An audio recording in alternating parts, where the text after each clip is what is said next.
सच Sahib channel में आपका हार्दिक अभिनंदन और वंदन है। प्रिय श्रोतागणों, आप लोगों को मालूम था कि हमारे मोदी सरकार का नारा था सबका साथ सबका विकास। सबका साथ सबका विकास में हमारे यहाँ जो कुछ आशा बहुएं हैं, आप सभी जानते हैं आशा बहुओं को, जो जच्चा बच्चा सुरक्षा का जिम्मेदारी उनके कंधे पर सौंपी गई है।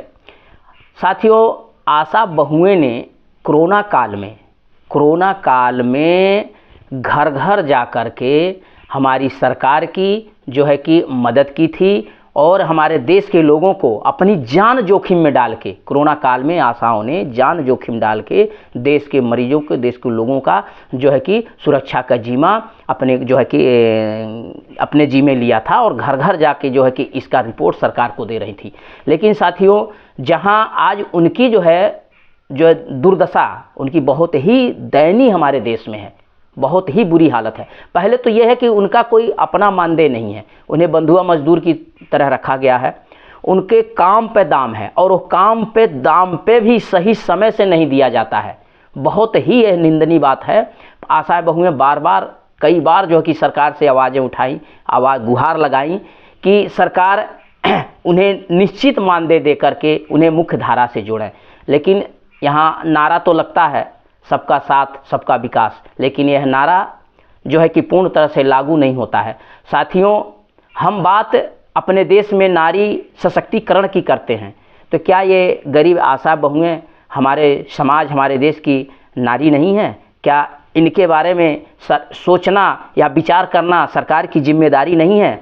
आशा बहुएं तो यहाँ तक कह रही हैं कि जो आप काम पे दाम दे रहे हैं, जो आप हमें काम पे दाम दे रहे हैं, उनको इकट्ठा करके उसे मानदेय के रूप में परिवर्तित कर दीजिए, ताकि इससे ये होगा कि जो बिचौलिए उनके मानदों में झोल झाल कर रहे हैं, जो बिचौलिए उनके मानदों को जो कि गमन कर रहे हैं, उनका रास्ता साफ हो जाएगा। लेकिन कोई सरकार इस पर विचार जो है कि करना नहीं चाहती।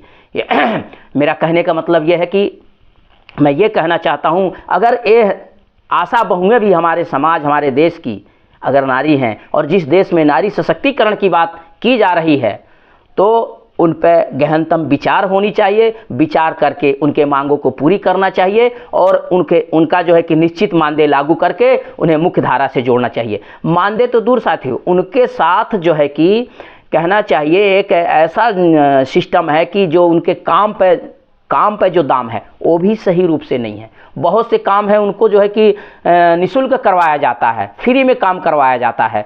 जैसे कि दस्तक अभियान का उनको एक पैसा दिया जाता नहीं है, एक पैसा उन्हें दस्तक अभियान का मिलता नहीं है, फ्री में ही उनसे काम लिया जाता है। और उनका जो वेतन है, जो काम के दाम दिया जा रहा, वो भी समय पे नहीं मिलता, 3-3, 4-4 महीने के बाद उन्हें जो है कि दिया जाता है। आशा बहुओं में कौन लोग हैं हमारे देश की? वह गरीब महिलाएं हैं, वह गरीब औरतें हैं जो रोटी रोजी के लिए जो है कि जूझ रही हैं, रोजी रोटी के लिए जो है कि 24 घंटे की ड्यूटी करती हैं। उनकी ड्यूटी 24 घंटे की है और जच्चा बच्चा की सुरक्षा की जिम्मेदारी उनकी है।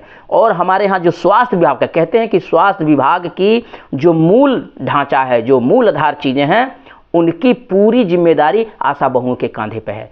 तो मेरे कहने का आशा यही है कि आप, हमारी सरकारों को यह सोचना चाहिए, जिम्मेदारी बनती है कि आप उन पर भी विचार करें और उनका निश्चित मानदेय लागू करें। निश्चित मानदेय लागू करके सबका साथ और सबका विकास के नारा को सफल करें। सच्चा हिमडंका।